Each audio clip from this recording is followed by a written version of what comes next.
Hey guys, my name is Mythos, and welcome back to my first video in 5 months. It's been a really long time, and I've been kind of missing doing this, so I decided to jump back in. And over the last 5 months, I've really been experimenting with binary in Minecraft and how it works and what we can do with it.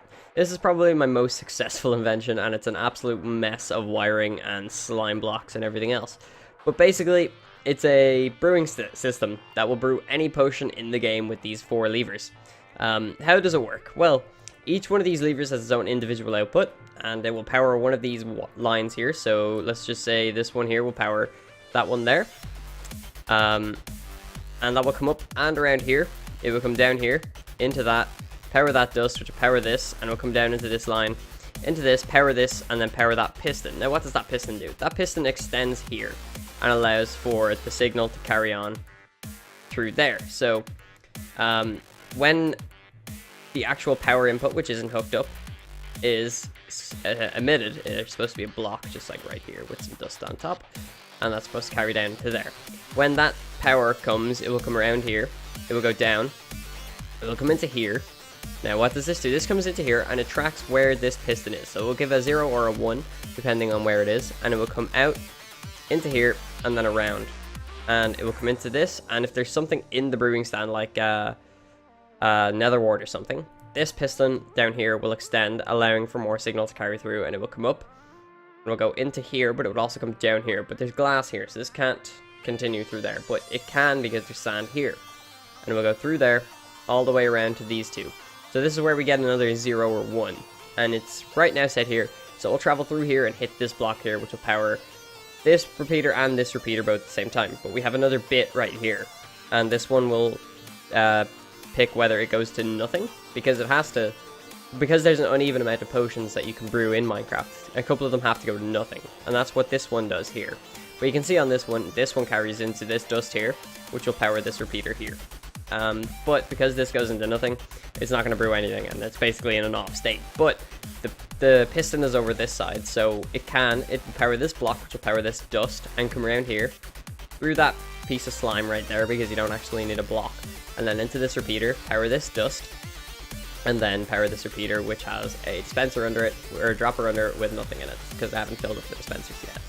But that's basically how this whole system works. Each lever triggers a different set of pistons. So the one you saw me flick, this one here, will trigger that one and that one. Now, if I flick a different one, maybe this one, you'll see it triggers that one and that one. And this one didn't do anything. It's probably broken. And that one are triggered now. So, why didn't this one do anything? I don't actually know. It's supposed to. But oh well. I'm not even going to bother look into it because... Oh, no. It fired this one over here. Didn't do nothing. So, if I flick this lever again, this piston over here changes side. You'll see it's on the left side. And then we'll flick it again and we'll see it's on the right side. Now, because this system was so detailed to build, I'm not going to be releasing a tutorial. I just really wanted to showcase it to show that I'm not dead. But it's kind of a cool system. But we have our brewing down here. So once the piston fires, there's a water stream on top of ice in there, and it will travel through here.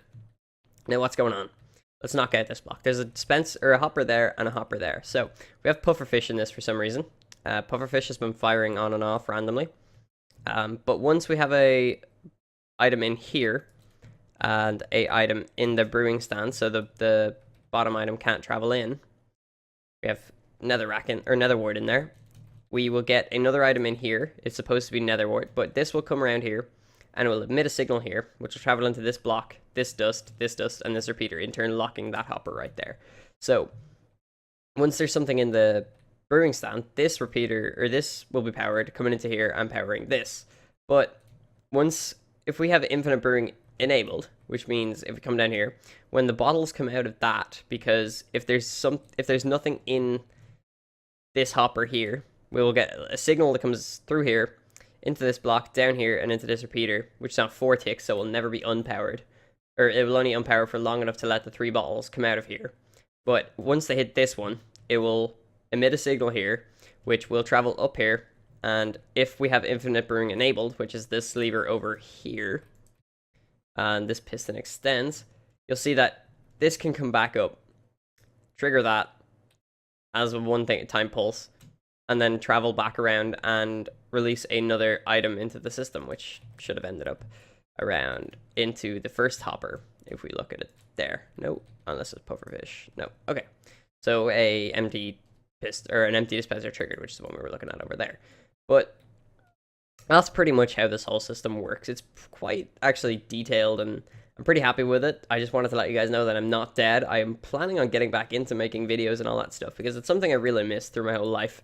And the last few months that I've been doing it, there's where the pufferfish triggered. Whenever you flick this one, it's going to go.